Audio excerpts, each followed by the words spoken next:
A boca do guerreiro pousou na boca mimosa da virgem.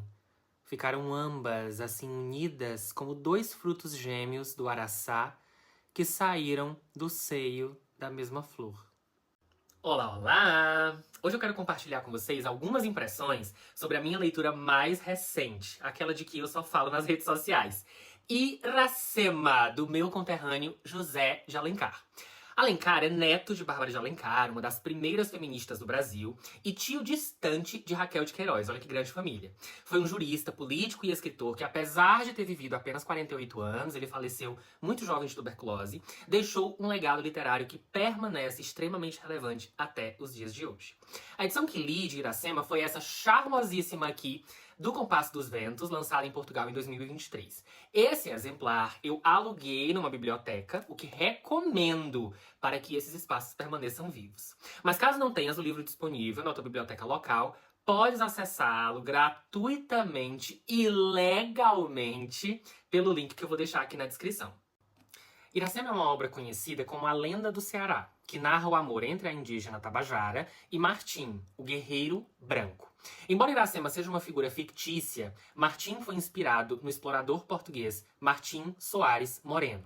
Uma curiosidade interessante é que, ao longo da obra, Martim nunca é referido como português. Ele é descrito como o guerreiro branco, cristão, mancebo, que quer dizer jovem, ou estrangeiro. Mas a nacionalidade portuguesa não é mencionada no texto principal. O verdadeiro Martim Soares Moreno, capitão-mor do Ceará, foi enviado pela coroa portuguesa ao Brasil colônia para defender os interesses portugueses e combater franceses e holandeses que rondavam a costa brasileira. Aqui temos outro ponto. Esses detalhes históricos estão presentes na obra. Em Iracema, também não se fala dos franceses e holandeses, que são identificados lá como guaraciabas, que em tupi quer dizer cabelos de sol, e por isso eram assim denominados os europeus de cabelos claros. Já que estou a falar das potências coloniais, vale destacar que tanto os grupos europeus quanto os grupos indígenas brasileiros são tratados no mesmo nível. Ou seja, fala-se dos conflitos internos entre os povos e como os europeus se valeram disso para se estabelecerem no Brasil. Por exemplo, o livro vai falar que Martim era aliado dos indígenas potiguaras, que, por sua vez, eram rivais dos indígenas tabajaras e dos indígenas tupinambás, estes últimos aliados dos franceses. Em 1865, quando o livro foi publicado, há 2 séculos quase, José de Alencar frequentemente se refere aos europeus como brancos ou cristãos, enquanto utiliza o termo selvagem para descrever tanto elementos da natureza quanto personagens indígenas, eventualmente também chamados de guerreiros vermelhos. Uma outra recorrência nesse sentido é o uso do termo indiano. Apesar disso, Alencar dizia-se interessado em integrar a cosmologia indígena naquilo que se compreendia por literatura brasileira, embora temesse que isso pudesse diminuir o valor da sua obra. Por exemplo, no livro, um rio representa uma pátria. A esposa e o amigo de Martim, o guerreiro Poti, também são para ele a pátria. Ou seja, a pátria não é representada aqui por símbolos, mas antes por laços afetivos e elementos da natureza. No que toca propriamente à companheira Iracema, ora tratada como guerreira, ora como virgem, senti que a mais problemática foi a comparação feita com a mulher branca, quando elas são colocadas em contraste. Nessa dualidade, uma era a virgem morena dos ardentes amores e a outra era a virgem loura dos castos afetos. Sendo que a Iracema também é descrita como sendo essa pessoa dos afetos. E por outro lado, é como também se a mulher branca não pudesse desenvolver os tais ardentes amores. Que delícia. Ainda sobre essa questão de gênero, pontuo que, a partir do momento em que a guerreira tem relações com o guerreiro branco, ela passa a tratá-lo como senhor e apresenta-se como sua escrava. É até interessante pontuar isso, pois a virgindade da Iracema era como um bem coletivo, que ela não poderia perder, pois resguardava um tesouro do deus Tupã para o seu povo. Gente, essa leitura significou muito pra mim. Porque ela fala da minha terra, fala de lugares que foram e são a minha casa, e por onde já transitei muito. Por exemplo, Parangaba, Pacatuba, Camusim, Jericoacoara e, claro, a Messejana. No livro está sempre presente a jandaia, cujo canto é a origem do nome Ceará. É um livro muito bonito e as descrições que José de Alencar faz para ilustrar o desejo, seja de Iracema, seja de Martim, são uma delícia. Há mais dois tópicos que eu gostaria de destacar. A Iracema é uma personagem mitológica muito venerada em Fortaleza. Ela dá nome à Praia de Iracema, um dos principais cartões postais da cidade, e onde está uma das 3 estátuas da guerreira indígena.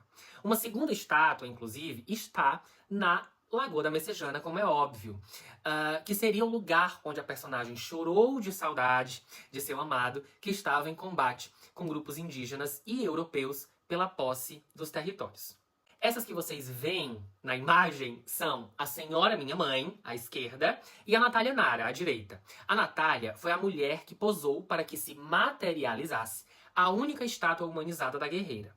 Um fato curioso é que, no fim do livro, Poti, pertencente ao povo potiguara e amigo inseparável de Martim, torna-se cristão, sob o argumento de que quer crer no mesmo Deus que o guerreiro branco. Na vida real, após vencer o concurso para ser a Iracema e participar do Big Brother Brasil, foi Natália Nara quem se converteu ao cristianismo. Esse livro do José de Alencar, pela época em que é ambientado, o momento de chegada e estabelecimento dos europeus na terra que viria a ser explorada como colônia, não fala sobre negros. Uma obra que me lembrei bastante nessa leitura e que contempla a relação entre brancos, negros e indígenas brasileiros, embora também não seja uma produção indígena, é As Doenças do Brasil, de Walter Ugumãe. Mas, obviamente, hoje já temos indígenas a falarem em nome próprio, a pôr no mundo suas próprias produções e a desconstruir ideias problemáticas que também a literatura ajudou a construir. Para concluir, o Machado de Assis chegou a escrever uma crítica sobre o livro.